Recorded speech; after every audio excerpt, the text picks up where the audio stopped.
ঈদের দিনের আলাপন শুরু হোক এক কাপ চায়ের সাথে সারাদিনের সব গল্প আড্ডা। সাথে চলবে রান্না বান্নার নানান ধরনের সব আয়োজন। আমার গল্প আড্ডায় থাকছেন তো আপনারা। আমার রাজপুত্রের হৈহুল্লোড়ও বাকি ছিল না কিন্তু সেদিন। এই ঈদকে আরও একটা ভাষায় আমরা বলতে পারি কাটাকাটি বাটাবাটির ঈদ, তাই না? আপনারা কি আমার সাথে একমত? কমেন্টস করে আমাকে জানাবেন কিন্তু। আমার আজকের গল্পে থাকছে আমার ঈদ কেমন কাটলো। আর হ্যাঁ, এটা কিন্তু আমার ঈদ সিরিজের ফার্স্ট ভ্লগ, সো কেউ কিন্তু একদম মিস করবেন না। আপনাদের জন্য আমি আমার মোমেন্টসগুলোকে একটু একটু করে ক্যাপচার করে রেখেছি আপনাদের সাথে ভয়েস ওভারে। আমি সাদা পালক, চলুন ভিডিওটি শুরু করা যাক। চায়ের সাথে শুরু হয় আমার দিনলিপির গল্প, এবং আজকেও কিন্তু তার ব্যতিক্রম কিছু ছিল না। তো এখন মোটামুটি সকাল 8:30 বাজে। এখনও বাসায় কোনো কাজকর্ম শুরু হয়নি, কারণ নিচে গরু জবাই এবং কাটাকাটির কাজ হয়তো চলছে। আমি নিচে যাইনি, সো আমি এখান থেকে একটু বারান্দা থেকে দেখার চেষ্টা করছিলাম যে আসলে কতদূর কি হচ্ছে। সেই সাথে তো আমার এক কাপ চা আমার সঙ্গী হয়ে ছিলই আমার সাথে। অ্যান্ড আমি ওপর থেকে যা যা দেখেছিলাম আপনাদের জন্য আমি একটু ক্যামেরাতে ক্যাপচার করার চেষ্টা করছিলাম, সো দ্যাট আমার ঈদের সকালটা কিভাবে শুরু হলো, আমি কি করছিলাম, সেগুলি যেন আপনাদের সাথে আমি একটু একটু করে শেয়ার করতে পারি। এটা ছিল আমাদের কমপ্লেক্সের ভেতরের অংশ। এখানে মোটামুটি না, কমপ্লেক্সের যারা থাকেন, যারা কোরবানি দেন, সবাই এখানে কোরবানি করেছিলেন। আপনাদের ঈদের সকাল কিভাবে শুরু হয়েছিল আমাকে কমেন্ট করে জানাবেন কিন্তু। বেশ কিছুক্ষণ পর আমাদের গরুর মাংস অলরেডি উপরে আসা শুরু করেছিল, তো এই পর্যায়ে আমি চলে গিয়েছিলাম সকালবেলার রান্নার প্রিপারেশনে। এখানে চলছে টুকটাক কিছু জিনিসপত্র কাটাকাটি এবং ভাজাভুজির কাজ, যেই ইনগ্রিডিয়েন্টসগুলো রান্নাটাকে আরও একটু সুস্বাদু করতে সাহায্য করবে। এখনও আমি জানি না আমি রান্না করব সেই রান্নাটা আসলে কেমন হবে, খেতে ভালো লাগবে কিনা। এখানে কিন্তু চলছে আমার ঈদ প্রিপারেশন।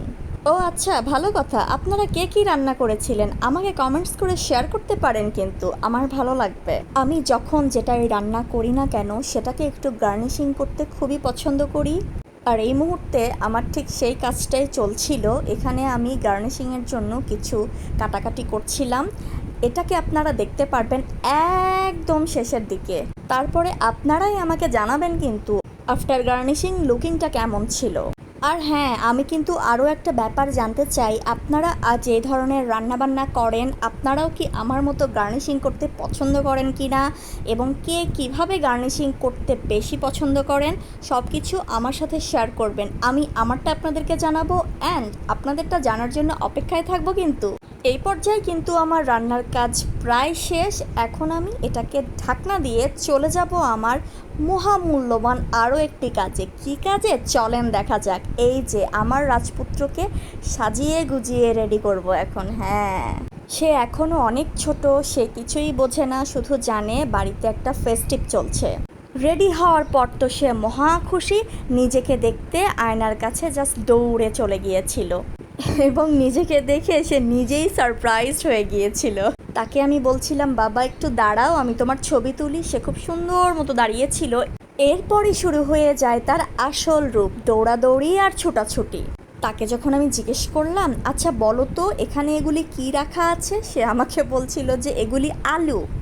তো যাই হোক, সে আসলে গেস করতে পারছিল যে তরকারি টাইপের কিছু একটা এখানে রাখা হয়েছে, সো সে ডিরেক্টলি মাংসটা বলতে পারেনি। এখানে সে বলেছিল এটা নাকি আলু। তাকে রেডি করা শেষ করে রান্নাঘরে ঢুকেই দেখি আমার খিচুড়ি রান্না ডান। এখানে আমি এখন বিভিন্ন ইনগ্রিডিয়েন্টস দিয়ে গার্নিশিং করছিলাম। গার্নিশিংয়ের ইনগ্রিডিয়েন্টসে ছিল পেঁয়াজের বেরেস্তা, কাঁচামরিচ অ্যান্ড ধনিয়া পাতা। এই পর্যায়ে লুকিংটা আমার কাছে মোটামুটি ভালোই লাগছিল, কিন্তু শুধু আমার কাছে ভালো লাগলে তো চলবে না, বাসার মেম্বারদেরও অবশ্যই ভালো লাগতে হবে। সো ছোটো বউকে আমি দেখে বলছিলাম যে এই আসলেও কি ভালো হয়েছে, একটু বলবা কেমন হয়েছে। একই প্রশ্ন রইল কিন্তু আপনাদের কাছে। এই ছিল আমার খিচুড়ির ফাইনাল লুক। এরপরে চলতে থাকলো আমাদের খাওয়া দাওয়া, আড্ডাবাজি, হাসাহাসি, নানান ধরনের অ্যাক্টিভিটিস। এবং যে গেস্টরা এসেছিল তাদেরকে আপ্যায়ন করা। গেস্টের আপ্যায়নে ছিল ডেজার্ট, আর এই ডেজার্ট বানিয়েছিল আমাদের বাড়ির ছোট বউ। এই ডেজার্টের কথা যতই বলবো টেস্টের ব্যাপারে ততই যেন কম হয়ে যায়, মনে হয় যে অনেকগুলো খেয়ে ফেলেছি এই পর্যন্ত। প্রকৃতি হঠাৎ যেন মেঘের ডাকে সাড়া দিয়ে বৃষ্টি নামিয়ে ফেললো। ঠিক দুপুরের দিকে প্রচণ্ড রকমের বৃষ্টি ছিল, ক্যামেরাতে ঠিকমতো আসে নাই এখানে, আমি আসলে কতটুকু বোঝাতে পেরেছি আমি জানি না, বাট প্রচণ্ড লেভেলে বৃষ্টি ছিল। ঠিক দুপুরের পর আমরা বসে গিয়েছিলাম মুভি দেখতে। এটা ছিল এবার কোরবানি ঈদের রিলিজ পাওয়া মুভিগুলোর মধ্যে একটি, জঙ্গলি মুভি। মুভিতে মেইন ক্যারেক্টার হিসাবে সিয়াম ছিল। সিয়ামের অ্যাক্টিং এখানে জাস্ট মাইন্ড ব্লোয়িং ছিল। আর মুভির যে স্টোরিটা ছিল একটা ছোট্ট বাচ্চাকে নিয়ে, এত অসাধারণ, এত হার্ট টাচিং ছিল মুভিটা। আসলে আমি যতটা না বলতে পারবো, মুভিটা আপনারা যদি দেখেন তাহলে আরও বেশি বেশি ফিল করতে পারবেন।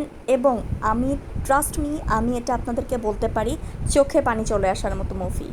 এবার আসি রাতের গল্পে। এখানে কিন্তু আপনারা আমাকে নাড়াচাড়া করতে দেখলেও এই রান্নাটা কিন্তু আমি করিনি, এই রান্নাটা আম্মু করেছিল। এবং আম্মুর হাতের এই রান্না খাওয়ার জন্য আমরা সবাই খুবই অপেক্ষিত অবস্থায় ছিলাম। তার হাতের এই কোরবানির মাংস খুবই মজাদার, জাস্ট খুবই মজাদার। কাজকর্ম আর গরম সব কিছু যেন মিলিয়ে যাচ্ছে, সবাই খুবই টায়ার্ড। এখানে চলছিল কি বলেন তো, ইনস্ট্যান্ট হ্যান্ডমেড লাচ্ছি প্রসেসিং। অবাক লাগলো, কিন্তু ঠান্ডা খাওয়ার জন্য সবারই খুবই ক্রেভিংস হচ্ছিল। তো আমরা অ্যাকচুয়ালি এখানে ইনস্ট্যান্ট বানিয়ে ফেলেছিলাম। সো এই তো আমাদের কোরবানির রান্না, এরপরেই আমাদের খাওয়া দাওয়া চলবে। তারপরে আরও কিছুক্ষণ গল্প এবং ক্লান্তি তো থেকেই যায়, যেহেতু আজকে সারাদিন সবারই অনেক ব্যস্ততা গিয়েছে। আর হ্যাঁ, আমাকে জানাতে ভুলবেন না কিন্তু কে কোন জেলা থেকে আমার ভ্লগ দেখছেন এবং কে কোথায় ঈদ করেছেন। আরও একটা ব্যাপার আমি জানিয়ে রাখতে চাই, আপনি যদি আমার ফেসবুক পেজ এবং ইউটিউব চ্যানেলে নতুন হয়ে থাকেন, আমার ফেসবুক পেজে একটা ফলো দিতে ভুলবেন না এবং আমার ইউটিউব চ্যানেলটাকে একটা সাবস্ক্রাইব দিয়ে পাশে থাকতে একদম ভুলবেন না, যাতে করে আমি ভিডিও আপলোড করার সাথে সাথে আপনারা আমার ভ্লগটা দেখতে পারেন এবং এনজয় করতে পারেন। দেখা হচ্ছে নেক্সট পর্বে, মিস করবেন না কিন্তু, সাথে থাকবেন। আজকে এ পর্যন্তই, ঈদ মোবারক।